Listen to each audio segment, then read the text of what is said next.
This guy is a world champion juggler. Please give it up for Jason Garfield.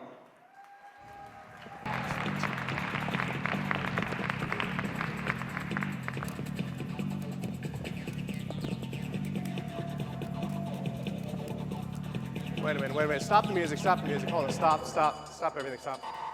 Yeah, this is stupid. I'm sorry. I mean, this is so cliche, right?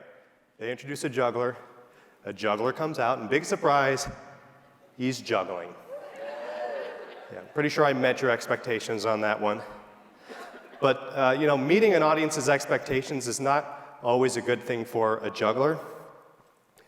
It's one of the reasons why people sometimes don't go to see a juggler. It's their expectations. But I'm here to exceed your expectations. So I think what might be more interesting if I just spend the next 12 minutes telling you a little bit about myself, I think that would probably be more interesting. My name is Jason Garfield. I am a world champion juggler. Thank you. No, it's okay. I don't expect you to know what it means to be a world champion juggler. And I could be lying. Really, how would you know? I mean, no one ever does the research to find out if anything a juggler is saying is the truth. It's just not that important. They don't retain it in their short or long-term memory. There's more important things to fill your brain with. So let me just say it again. I'm a world champion juggler. Yeah. But every juggler is a world champion juggler, so not even that really means anything anymore. So that's pretty much all I got there. We've been talking for a couple of minutes now. I think we're getting along really well. We've done some sharing. I think we've bonded. And I think maybe I won't do any more juggling here today because reality rarely meets our expectations. Even stuff you're looking forward to, by the time you get it, it's never really as good as you were hoping it would be. And juggling is a lot like that. All right, I'll demonstrate one thing just to prove my point. I'll do one thing. We can always go back to not juggling. That's always an option in everyone's life. I'm considering it myself. But for today, this move took me 2 years to learn. It lasts half a second. Yeah, some of you guys know what I'm talking about. Goes by very fast, so works its way up to the back, just like a wave. Starts off with the juggling of 4 balls. I then throw one of the balls over my head and behind my back, and the other 3 go higher and straight up. Thank you. Oh, that's very nice. An audience that's impressed with gravity. Good. Feel like that we're going to get along really well. That's just what the balls are going to do. Now I'm going to demonstrate what I do with my body to keep my balls from hitting the floor. Now stop it. They hold me responsible for what you're thinking, even though that's not my intention. This ball that went over my head and behind my back, I catch it completely blind. I don't see it at all. Now to make that catch, I bend my body completely over, take my entire right arm, thrust it through my legs, behind my back, palm up, precisely timed with the dropping of the lower ball. Now, one ball always has to be lower. Otherwise, stop it. Otherwise, the timing does not work. I have to then catch that, quickly stand back up before these 3 hit the ground and resume juggling. Now, sometimes I think just the description of this move is more impressive than actually doing it. But I'll show you both, and you tell me which was a waste of time.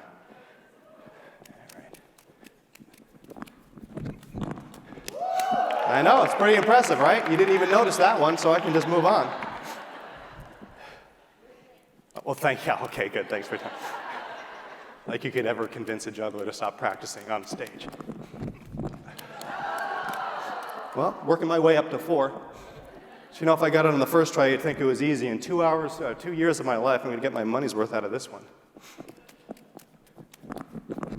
I think my butt's getting bigger. I've been eating too much bread pudding on the ships. All right, we're just going to move on after this. Oh, come on! All right, watch the video. I got it on the first try there. I did the best one of that. Since 4 went so well, I'm going to move on to 7. And, once you move on to 7 balls, I think juggling becomes the most difficult sport in the world. You compare it to a sport like basketball. Basketball is 10 guys, 1 ball. 10 guys, 1 ball, and they get paid millions of dollars.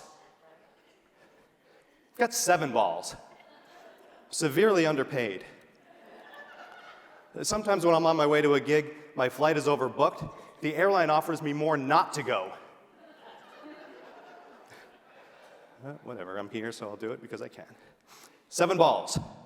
A feat that would take 70 basketball players. Just gotta put it in perspective. Okay. That was 2. 4.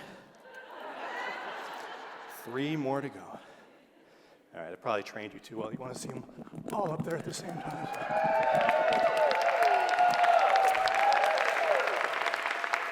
I would have done it longer, but we're short on time here, so I'm trying to catch up for everybody. Now, no matter how difficult the juggling that I demonstrated in my performance is, people always want to know if I can juggle while eating an apple, because for them, that is the pinnacle of juggling skill, because you're doing 2 things at once, which apparently they cannot do. You're juggling 3 balls, which is very easy, and you're eating apples at the same time, which I'm thinking most of you don't consider to be difficult, eating apples. You know, and I'm not talking about Granny Smith apples, but just basic apples. So I'm going to demonstrate just how easy this actually is. I've got 3 apples here. Now I'm not actually going to bite into these and chew them because the mic is very close to my mouth, and I'm sensitive to those of you who suffer from misophonia, myself included. So I'm going to just, at every point you'd expect me to take a bite, I'm going to make a substitution with the sound, nom nom nom. It'll still demonstrate how difficult this is.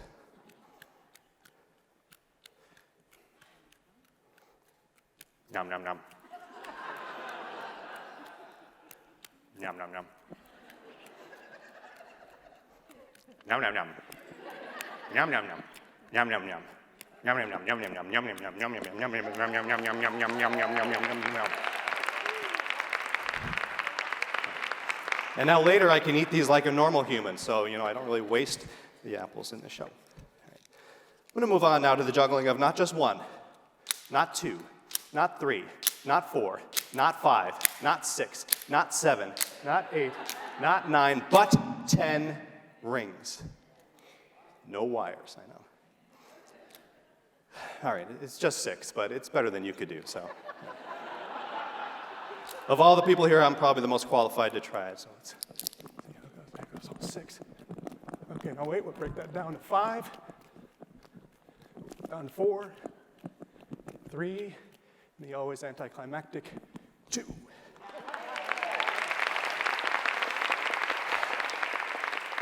Now, some jugglers consider juggling an art, so for them, I do this. All right, back up to 6, up to 3. Now, some jugglers, when they do this routine, they get back to 3. They do this, they fan themselves like, oh, I'm so hot, but I'm so good, I can fan myself at the same time. It makes me sick, so I don't do it. Up to 4, 5, 4, 5, 4, 5, 4, 5, 4, 5, 4. All right, now this isn't a trick, I just like the way it feels. Rarely do I get applause for that. All right, 1 more ring off of the neck and into 6. I have to be very careful that when I take this ring off of my neck, that my head doesn't come with it, but I'm pretty sure either way you'll be entertained. Let's see which one we do tonight. Wait. No, it's still around my neck. I don't know if you noticed. Oh, jeez. Oh, you shut up, I'll get it.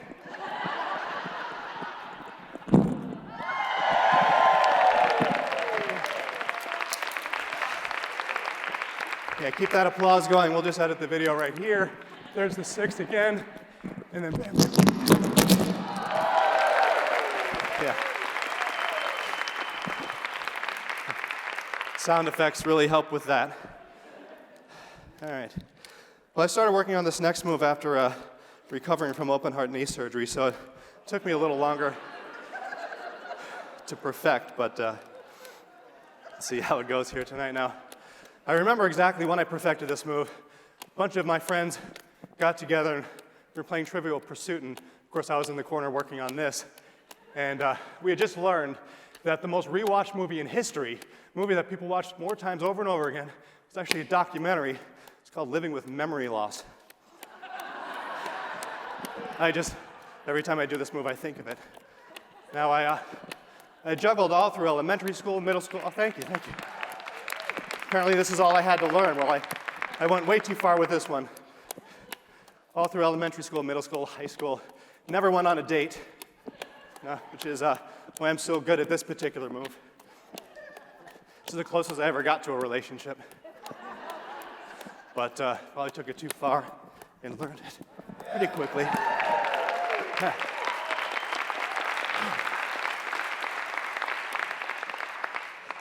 Now, sometimes when I change the direction of these throws, I was going from front to back.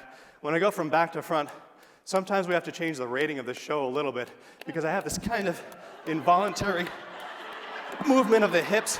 I don't know if you can notice it. I've been working on it, but I noticed it by watching a video of my show, and I'm just bringing it up so that you know I'm aware of it. I think subconsciously I'm just trying to make sure the club goes all the way through and doesn't get stuck in the middle.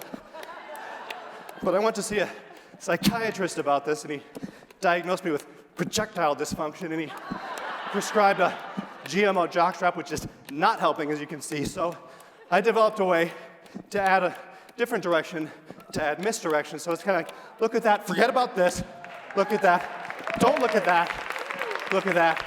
If I go fast enough, you don't even notice it.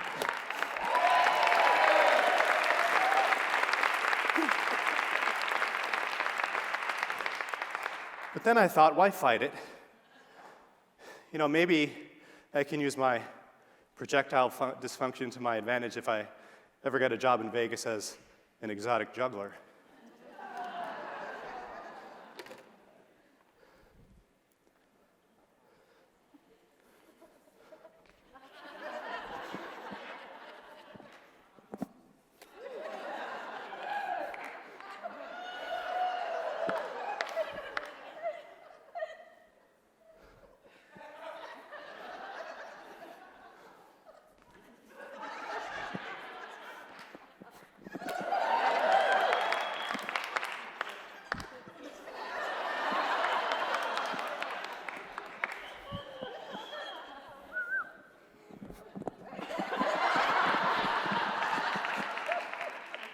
All right. Thank you, thank you. I had to look up a YouTube video to learn how to do that. Okay, one final thing, we're just getting with a couple of flashy things here. I'm gonna throw all three of these clubs up in the air, spin my entire disfigured body around in a 360-degree turn. One more move, all three up, the third one a little higher. 2 spins under all of them, 1 spin under the first one, 2 spins under the third one. And for those of you who have only been watching the clubs, I've already done it 3 times.